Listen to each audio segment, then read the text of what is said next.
ঈদের দিন সকালবেলা ফজরের নামাজের পর ভাবলাম একটু মহিষের কাছে যাই।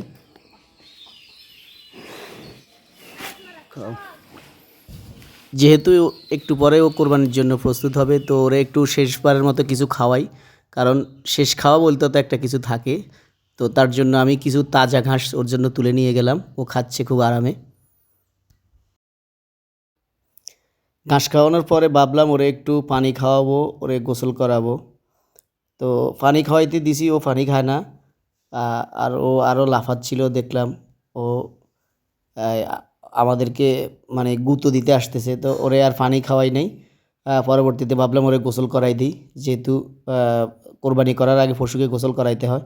তো ওরে গোসল করাইলে ওর পানি দিলে ও একটু ভয় পাচ্ছিল।